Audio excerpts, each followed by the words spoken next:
Assalamualaikum warahmatullahi wabarakatuh.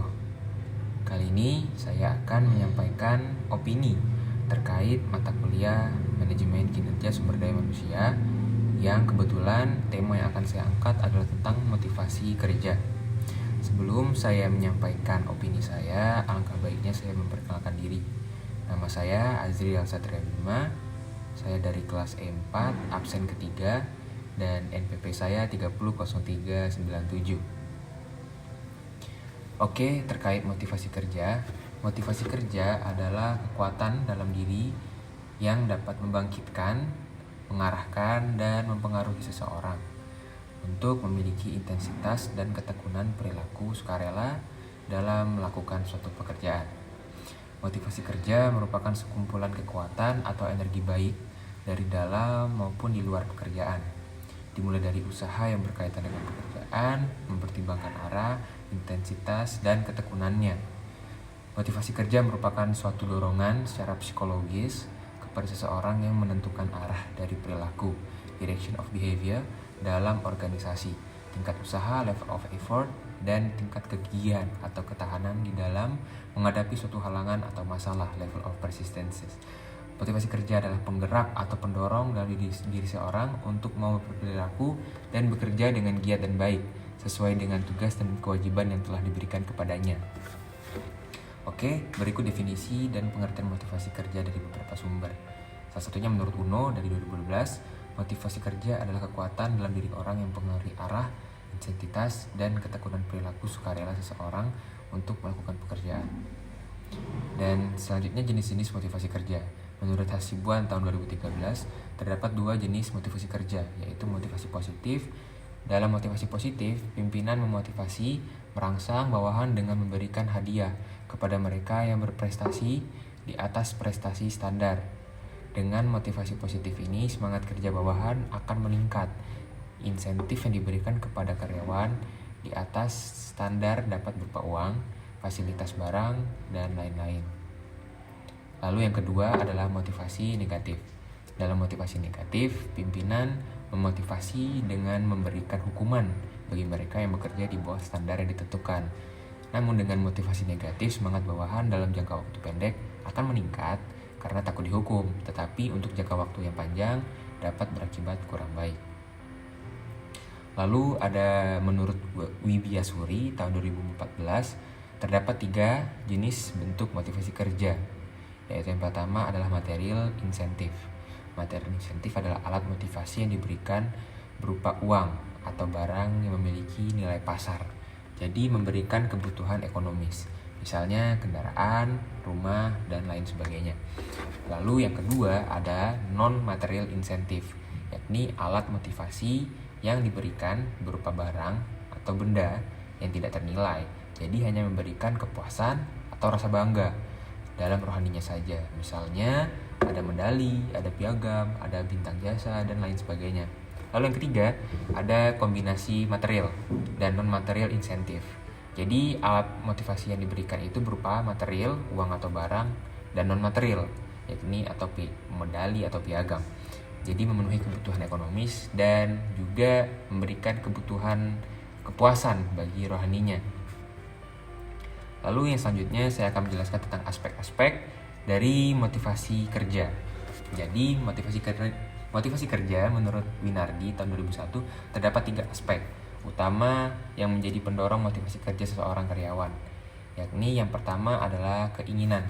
Jadi ketika seseorang memiliki keinginan, maka motivasinya terpacu untuk melakukan suatu pekerjaan agar tercapai sesuai yang diinginkannya. Lalu yang kedua ada kebutuhan, yakni seseorang memiliki motivasi yang tinggi bila seseorang butuh. Ketika seseorang membutuhkan sesuatu, misalnya gaji, kompensasi, maka pekerjaan akan terpacu untuk melakukan pekerjaannya dengan baik. Lalu yang ketiga ada rasa aman. Jadi seseorang akan berusaha melakukan sesuatu juga disebabkan ketakutan saat orang tersebut tidak melakukan sesuatu, sehingga alasan motivasi muncul karena ketika seseorang melakukan sesuatu dirinya tuh merasa tidak aman. Lalu selanjutnya saya akan menjelaskan menurut Munandar tahun 2001, aspek-aspek motivasi kinerja adalah sebagai berikut. Yang pertama adanya kedisiplinan dari karyawan. Yang kedua, dari imajinasi yang tinggi dan daya kombinasi antar karyawan. Lalu yang ketiga ada kepercayaan diri. Lalu selanjutnya ada daya tahan terhadap tekanan. Dan yang terakhir, tanggung jawab dalam melakukan pekerjaan. Lalu selanjutnya adalah asas-asas motivasi kerja. Menurut Hasibuan tahun 2013, asas motivasi kerja terdiri dari asas mengikut sertakan, komunikasi, pengakuan, wewenang yang didelegasikan, dan perhatian timbal balik. Adapun penjelasan asas-asas motivasi kerja adalah sebagai berikut. Yang pertama adalah asas mengikut sertakan. Jadi, asas mengikut sertakan maksudnya mengajak bawahan untuk berpartisipasi dan memberikan kesempatan kepada mereka mengajukan ide-ide, rekomendasi dalam proses pengambilan keputusan. Lalu setelah asas mengikut sertakan ada asas komunikasi. Jadi asas komunikasi maksudnya menginformasikan secara jelas tentang tujuan yang ingin dicapai, cara mengerjakannya, dan kendala yang dihadapi. Karena sesungguhnya komunikasi itu sangat penting ya untuk menyampaikan sesuatu agar tidak ada miskomunikasi antar pimpinan dan bawahan. Lalu yang ketiga ada asas pengakuan. Apa itu asas pengakuan? Asas pengakuan maksudnya memberikan penghargaan dan pengakuan yang tepat serta wajar kepada bawahan atas prestasi kerja yang dicapainya. Bawahan akan merasa bekerja keras dan semakin rajin jika mereka terus-menerus mendapatkan pengakuan dan kepuasan dari usaha-usahanya. Jadi sistemnya itu balik lagi ke non material ya, yang tidak berupa uang. Jadi lebih ke motivasi rohani. Dan yang terakhir ada asas wewenang yang didelegasikan. Asas wewenang yang didelegasikan adalah mendelegasikan sebagian wewenang serta kebebasan karyawan untuk mengambil keputusan dan berkreativitas dan melaksanakan tugas-tugas atasan atau manajer.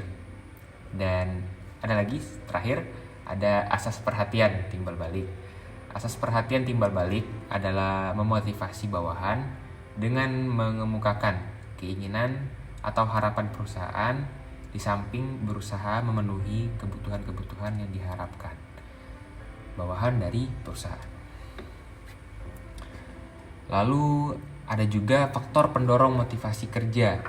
Jadi menurut Wibowo tahun 2014 terdapat 3 faktor pendorong utama motivasi kerja, yaitu yang pertama energize, energi.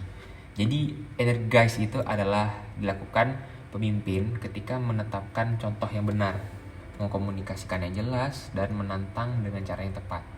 Hal tersebut dilakukan dengan exemplify, communicate, dan challenge. Jadi 3 ini adalah bagian dari energize. Yang pertama adalah exemplify, adalah memotivasikan dengan cara yang memulai memberi contoh yang baik. Example, communicate, ya ini merupakan sentral kepemimpinan termasuk bagaimana pemimpin berbicara, mendengar, dan belajar. Lalu yang ketiga ada challenge, adalah tantangan yang disukai orang. Pemimpin dapat mencapai tujuan karena menghubungkan tujuan dengan pemenuhan keinginan. Lalu yang kedua ada encourage. Encourage adalah apa yang dilakukan pemimpin untuk mendukung proses memotivasi melalui pemberdayaan, coaching, dan penghargaan. Lalu yang ketiga ada exhorting. Exhorting adalah bagaimana pemimpin menciptakan pengalaman berdasarkan pengorbanan dan inspirasi yang menyiapkan landasan di mana motivasi berkembang. Lalu ada motivasi kerja. Bentuk-bentuknya menurut Siswanto 2005 pada umumnya berbentuk motivasi yang sering dianut perusahaan, meliputi 4 unsur utama, yaitu kompensasi berbentuk uang, pengarahan dan pengendalian, penerapan pola kerja yang efektif, dan kebajikan. Adapun penjelasannya sebagai berikut, yakni A. Kompensasi bentuk uang, B. Pengarahan dan pengendalian. Pengarahan maksudnya menentukan apa yang harus mereka kerjakan dan tidak mereka kerjakan. Sedangkan pengendalian maksudnya menentukan bahwa tenaga kerja harus mengerjakan hal-hal yang telah diinstruksikan.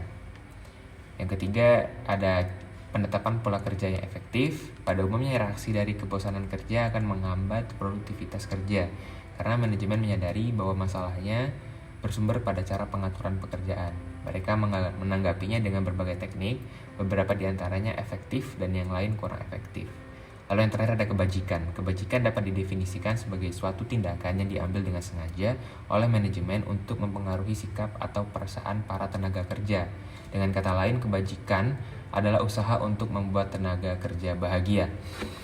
Menurut saya, opini terkait mata kuliah manajemen kinerja khususnya di tema motivasi kerja, yakni dalam memotivasi karyawan, sesungguhnya kita harus memotivasi dengan cara yang lebih baik positif. Karena apabila kita menyampaikan motivasi dengan cara negatif seperti memberikan punishment, itu membuat rasa kerja pegawai menjadi negatif karena mereka bekerja di bawah tekanan. Alangkah baiknya jika kita memotivasi pegawai dengan cara yang positif.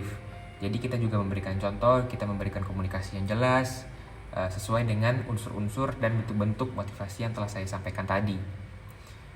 Jika ingin membangun ASN yang berdaya saing, kita tentunya harus memberikan mereka pembangunan motivasi mulai dari jasmani dan rohaninya. Jadi kita dapat mencapai suatu tujuan dengan cara memotivasi kerja dengan baik.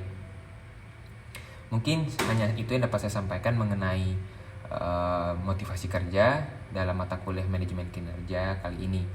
Sekian, apabila ada kesalahan yang disengaja maupun tidak disengaja dan kesalahan dalam pengucapan, saya pribadi mohon maaf. Wabillahi taufiq wal hidayah. Wassalamualaikum warahmatullahi wabarakatuh.